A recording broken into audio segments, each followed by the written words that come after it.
Hi, welcome to this episode of Worldwide Canadian. Today, why you might have to try something a little different when starting charging on a level 2 charger with Flow. Stick around.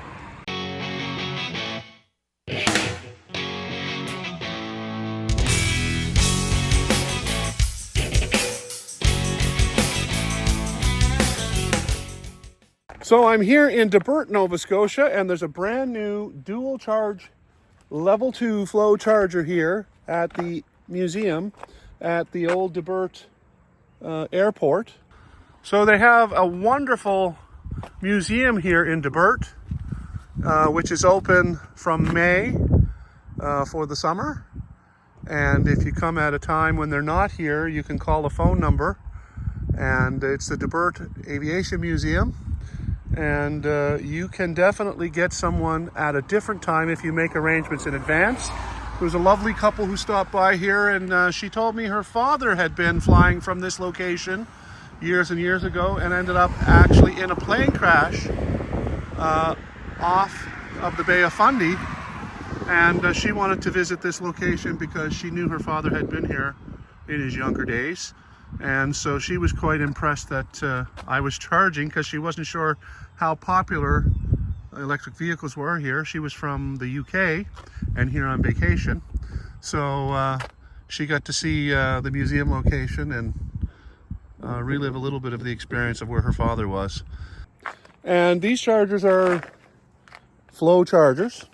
And they've been turned on now for about the better part of 2 weeks. And I used them here about 2 weeks ago and didn't have any issue at all. But today, when I plugged in the first one, I saw that it had initiating the charging.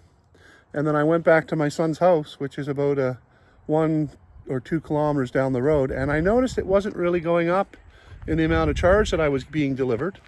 And so I came back over here and I decided I would try the alternate post. Plugged it in the same way, went to the app, and then said activate that particular charger with the mobile application, and it began to charge. And less than a minute later, it says charge interrupted, and we'll try again later. It said it had detected a fault. So I called up our friendly Flow tech support, which is there 24/7. And they walked me through a couple of things. And the first one was, they suggested if I ever have a problem like this, specifically on a level 2 charger like these ones, to plug it in after you activate it in the mobile app, and then you'll get a successful charge. So that's what I would suggest if you're having any problems and you want to avoid that. Plug in the car after you activate using either the physical RFID card or the application under the mobile section there under starting the charger. This is the Flow charger, and it is telling me that it is still charging, so I think we're safe to go. And I think the bottom line is, if you activate the charge first and plug it in on level 2, that might be the way to go. And I know I said in a past video that you should always plug the car in first, but that's for DC fast charging on the Flow network. That's it for me.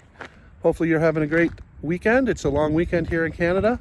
And if you could click on that thumbs up and subscribe to my page, that would help. Also click the bell icon so you can be notified when I upload new content. See you next time right here on Worldwide Canadian.